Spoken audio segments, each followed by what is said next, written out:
कीजिएगा। तो चलिए यहाँ पर कंटिन्यू कर लेते हैं। आपके सामने जो पहला सवाल है, पीपुल्स प्लान का सूत्रपात किसके द्वारा किया गया है, तो एम.एन. रॉय करेक्ट हो जाएगा।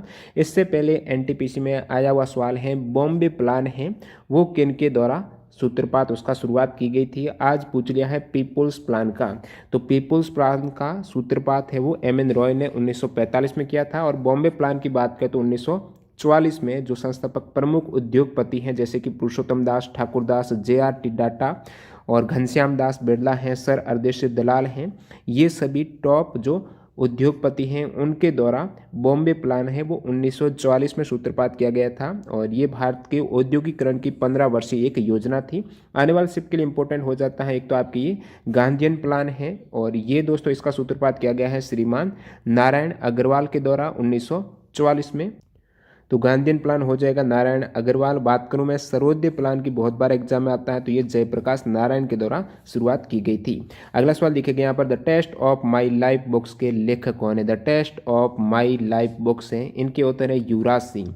अन्य ये किसके द्वारा लिखी गई है, तो युवराज सिंह के साथ साथ निशांतजीत अरोरा हैं और शारदा उग्र हो जाएंगे। अब जो ऑप्शन में जैसे कि सचिन तेंदुलकर दिया गया था, तो सचिन तेंदुलकर की जो ऑटोबायोग्राफी है उसका नाम है प्लेइंग इट माई वे, जो कि बोरिया मजूमदार और सचिन तेंदुलकर द्वारा लिखित हैं। तो प्लेइंग इट माई वे हो जाएगी सचिन तेंदुलकर की। आपको पूछा जाए test of my life books है तो ये हो जाएगी युवराज सिंह की, करेक्ट हो जाएगी। ऑप्शन में सानिया नेहवाल और कपिल देव भी था, तो इनकी बायोग्राफी भी आपको पता होना चाहिए। तो सानिया नेहवाल की ऑटोबायोग्राफी है, नाम है playing to win my life on and off court, ये हो जाएगी प्लेइंग टू विन है, ये सानिया नेहवाल की है। और कपिल देव की 3 ऑटोबायोग्राफी है, बाई गॉड डिक्री और क्रिकेट माई स्टाइल और स्टेट फ्रॉम द हार्ट, ये कपिल देव की हैं। अगला सवाल देखिएगा, कौन सा रेलवे अरब सागर के समानांतर चलता है, तो कोंकण रेलवे हो जाएगा, जो कि गोवा, महाराष्ट्र और कर्नाटक राज्य से होता हुआ ये अरब सागर के समानांतर चलता है। कोंकण रेलवे है अरब सागर और वेस्टर्न घाट के समानांतर। नेक्स्ट में देखिए, प्रधानमंत्री ग्रामीण दिशा योजना में दिशा की फुल फॉर्म क्या, तो यहाँ पर दिशा का मतलब हो जाएगा डिजिटल साक्षरता अभियान। क्या हो जाएगा, डिजिटल साक्षरता अभियान दिशा। नेक्स्ट वन यहाँ पर ग्रम दल और नरम दल की एकीकरण में 1916 में कांग्रेस सम्मेलन की अध्यक्षता किसने की। मतलब आपको पूछा है कि 1916 में जो लखनऊ में हुआ था कांग्रेस अधिवेशन, उसकी अध्यक्षता है, ये भी अपन ने एक्स्ट्रा फैक्ट में कवर किया था। तो अंबिका चरण मजूमदार की अध्यक्षता में 1916 में लखनऊ में अधिवेशन हुआ था, ये जो अध्यक्षता की थी अंबिका चरण मजूमदार, ये आपको पूछा था। और इसी अधिवेशन में नरम दल और गरम दल जो अलग हुए थे सूरत अधिवेशन 1907 में, वो वापस एक साथ मिल गई। और सूरत अधिवेशन 1907 के समय कांग्रेस में ये विभाजन हुआ था नरम दल और गरम दल का। और लखनऊ अधिवेशन में स्वराज्य प्राप्ति का भी प्रस्ताव पारित किया गया था। अगला सवाल देखिए, चंपारण सत्याग्रह कब हुआ था, बहुत बार रिपीट कर चुका हूं मैं, 1917 में हुआ था। अप्रैल से मई 1917 में चंपारण सत्याग्रह हुआ था। ये सत्याग्रह किस हेतु हुआ है, तो ये हो जाएगा नील की खेती के विरोध में। जो नील की खेती है जबरदस्ती कराई जा रही थी किसानों से, उनके विरोध में महात्मा गांधी ने ब्रिटिशों के खिलाफ ये चंपारण सत्याग्रह किया था बिहार के चंपारण जिले में 1917 में, जो कि गांधी जी के नेतृत्व में भारत में किया गया पहला सत्याग्रह था। संयुक्त राष्ट्र की कौन सी संस्था पर्यावरण संबंधी गतिविधियों का नियंत्रण करती है, तो यूनेप, ये हो जाएगा आपकी संयुक्त राष्ट्र पर्यावरण कार्यक्रम हो जाएगा। यूनाइटेड नेशंस एनवायरनमेंट प्रोग्राम है, इनके द्वारा पर्यावरण संबंधी गतिविधियों का कंट्रोल किया जाता है। ये संयुक्त राष्ट्र की संस्था है। स्थापना इसकी हुई थी 1972 में। हेडक्वार्टर काफ़ी इंपॉर्टेंट है, नैरोबी केन्या में हेडक्वार्टर है। अगला सवाल देखिएगा यहाँ पर, सवाल नंबर 8 है, कूना किस देश की मुद्रा है, तो क्रोएशिया की हो जाएगी। ये अन्य ऑप्शन थे, चौथा ऑप्शन पता नहीं। केन्या की मुद्रा की बात करें तो ये शिलिंग हो जाएगी केन्या की मुद्रा। सूडान की मुद्रा है वो है पाउंड। आपको पूछा था कूना किस देश की है, तो ये क्रोएशिया की मुद्रा है कूना करेंसी। 2014 में पीएम के द्वारा लॉन्च की गई योजना, किस योजना के तहत अकाउंट खाता खोलना, उसके अंतर्गत बीमा भी है, पेंशन क्रेडिट के लिए सुविधा उपलब्ध कराई गई थी। तो 2014 में ये योजना आई थी, प्रधानमंत्री जन धन योजना है। 28 अगस्त 2014 को लॉन्च हुई थी। इसके तहत खाता खोला गया था, Guinness book of world book में रिकॉर्ड भी बना था। और बीमा भी है यहाँ पर। इस योजना के तहत 1 लाख रुपए का दुर्घटना बीमा और 30,000 रुपए के जीवन बीमे का प्रावधान किया गया है। और 5 माह में लगभग 11.5 करोड़ अकाउंट खोले गए, रिकॉर्ड बन गया। विश्व की सबसे बड़ी वित्तीय समावेशन योजना है। योजना का नारा था मेरा खाता भाग्य विधाता। इसमें दोस्तों जो ऑप्शन था वो प्रधानमंत्री सुरक्षा बीमा योजना भी था, तो ये लॉन्च हुई थी 2015 में। आपको पूछा था 2014 में कौन सी हुई है खाता खोलने से संबंधित। ये जो प्रधानमंत्री सुरक्षा बीमा योजना है काफ़ी इंपॉर्टेंट है, अक्सर सवाल आते हैं। 8 मई 2015 को कोलकाता से इसकी शुरुआत की गई थी। साधारण दुर्घटना बीमा योजना है और इसमें यदि स्थायी अपंगता या फिर मृत्यु हो जाती है तो 2 लाख रुपए का बीमा मिलता है और आंशिक अपंगता के केस में 1 लाख रुपए का बीमा कवर। आयु सीमा है वो 18 से 70 वर्ष है। मिनिमम प्रीमियम है, काफ़ी बार एग्जाम में आता है, इसके तहत 12 रुपये मिनिमम सालाना प्रीमियम रखा गया है। अगला सवाल देखिए, राज्यसभा एवं लोकसभा की बैठक बुलाने और उसे स्थगित करने का अधिकार किसको है? तो राष्ट्रपति लोकसभा और राज्यसभा की संयुक्त बैठक बुलाते हैं, उनको स्थगित भी कर सकते हैं, तो ये राष्ट्रपति हो जाएगा। और दोनों की जो जॉइंट सिटिंग है वो बुलाई जाती है किस आर्टिकल के तहत? 108 के तहत। और इन दोनों की संयुक्त बैठक की अध्यक्षता करते हैं लोकसभा के स्पीकर। आगरा के लाल किले का निर्माण किसने कराया? बहुत से कैंडिडेट ने हो सकता है शाहजहां टिक कर दिया हो, क्योंककि शाहजहां ने तो जो रेड फोर्ट का निर्माण कराया वो दिल्ली में है। आपको पूछा था लाल किला जो आगरा में है तो उसका निर्माण तो अकबर के द्वारा 1565 से 1573 के मध्य हुआ है। और ये जो वर्ल्ड हेरिटेज साइट में शामिल किया गया है आगरा के किले को 1983 में किया गया है। जो आगरा फोर्ट है उसको ही लाल किला भी बोलते हैं, आगरा का लाल किला। और बाकी जो लाल किला है दिल्ली में उसका निर्माण शाहजहां ने कराया था, जो ओल्ड दिल्ली में स्थित है। रेड फोर्ट है 1639 से लेकर 1648 तक निर्माण हुआ है। और वास्तुकार थे जो दिल्ली के लाल किले के उस्ताद अहमद लाहौरी हैं। और वर्ष 2007 में ये यूनेस्को के वर्ल्ड हेरिटेज साइट में शामिल किया गया था। बाईचुंग भूटिया ने 2008 में ओलंपिक गेम्स की जो मशाल रहती है टॉर्च वाली, तो मशाल में रिले में भाग लेने से इनकार क्यों कर दिया? तो मशाल रिले में भाग लेने से इनकार क्यों किया है बाईचुंग भूटिया ने?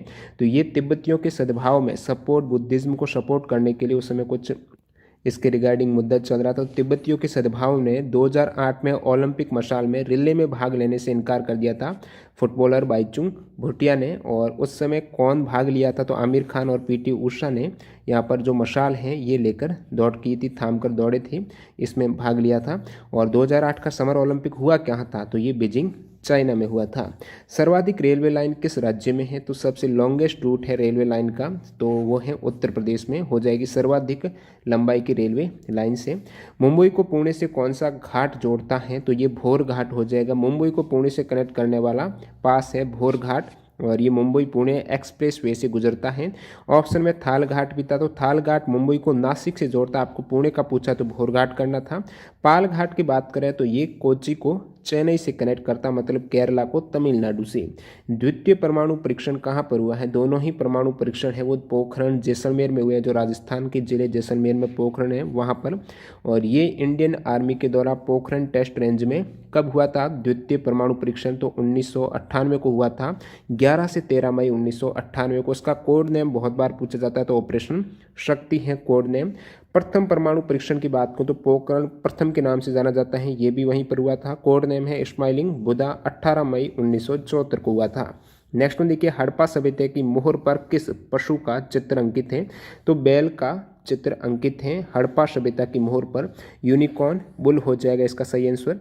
और हड़प्पा सभ्यता में मोहर है वो सैल खड़ी नाम पत्थर और टेराकोटा की बनी होती थी।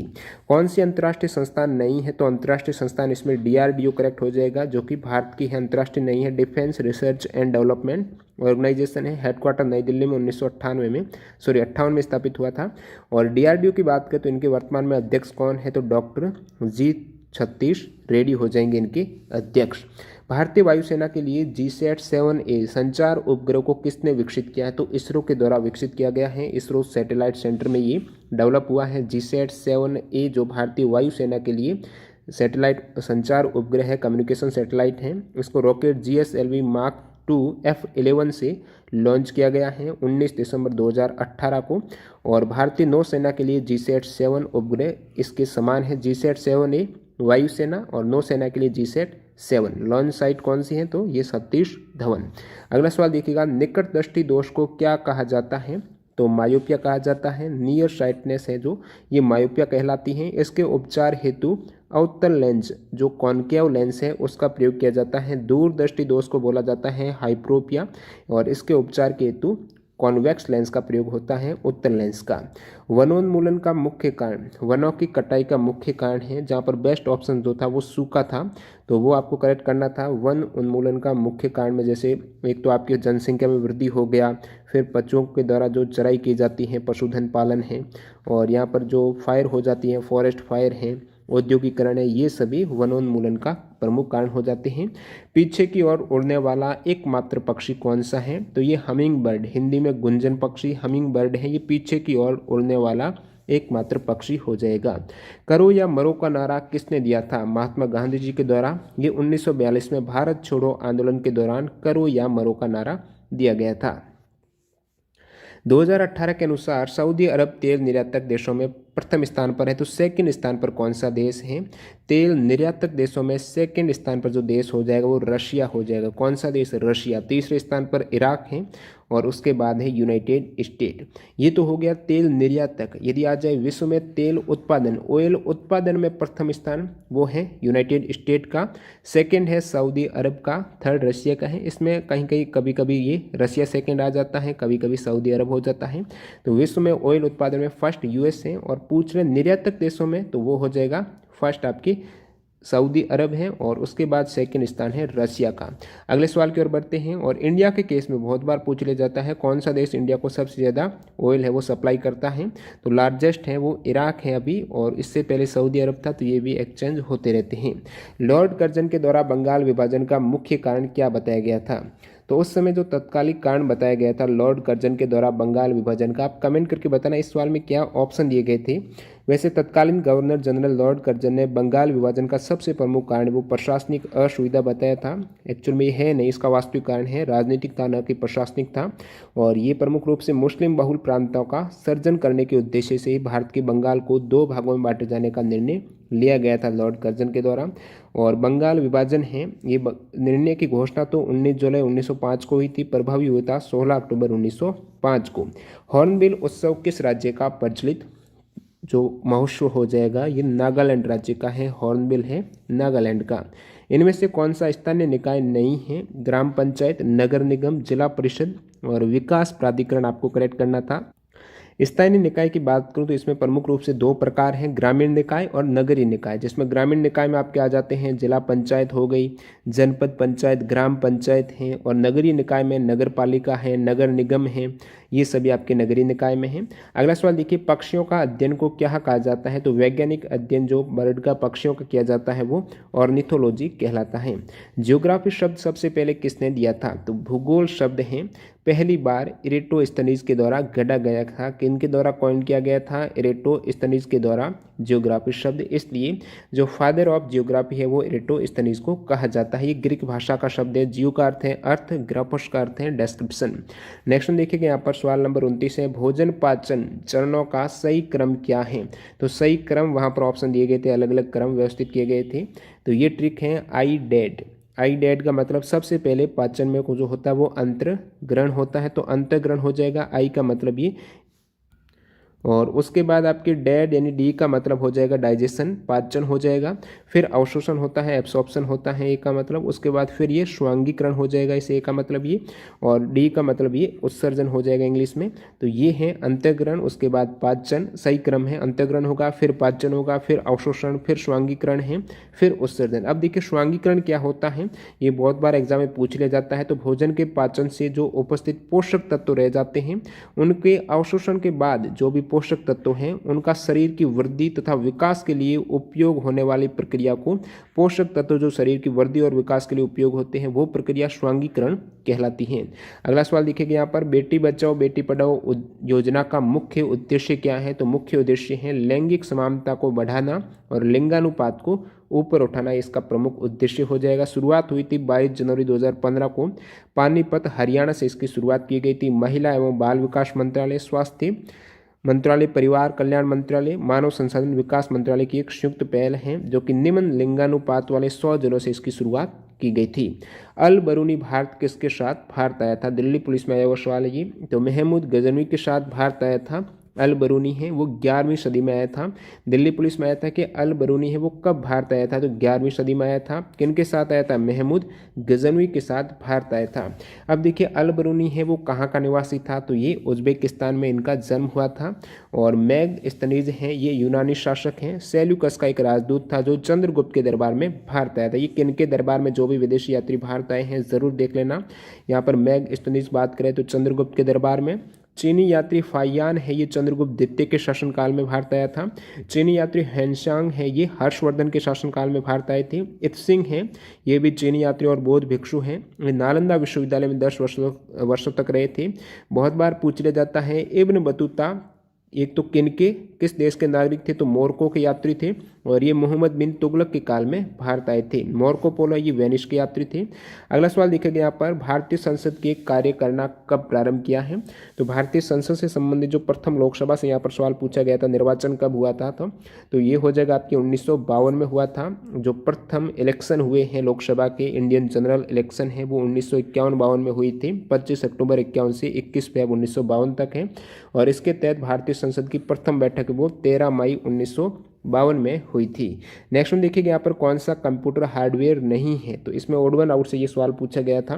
कीबोर्ड, माउस है, प्रिंटर है, ये कंप्यूटर के हार्डवेयर है। मेमोरी इसमें करेक्ट हो जाएगा।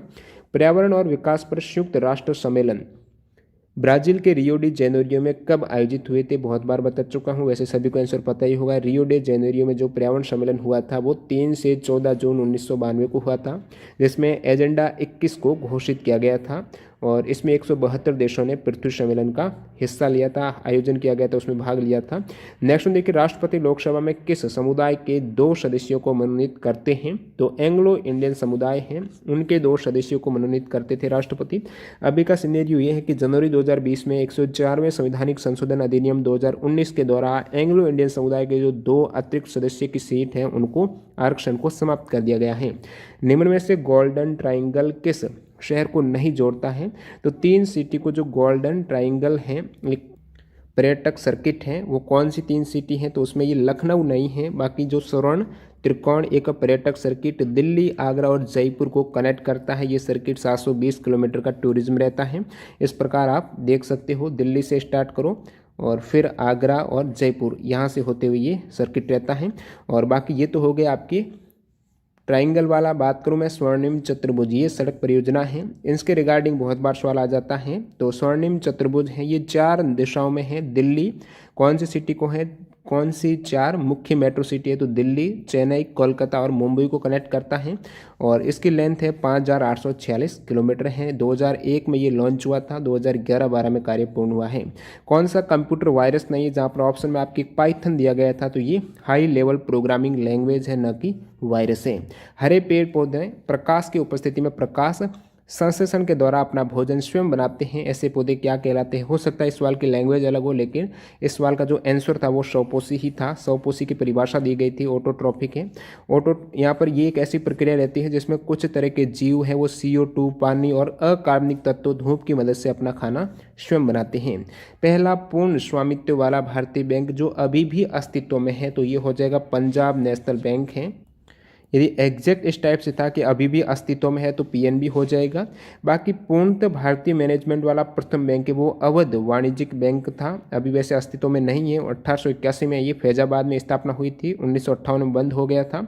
और PNB की स्थापना है वो 12 अप्रैल 1894 को हुई थी, जो अभी भी अस्तित्व में है। ये पूर्ण स्वामित्व वाला भारतीयों के मैनेजमेंट वाला प्रथम बैंक जो अभी भी है।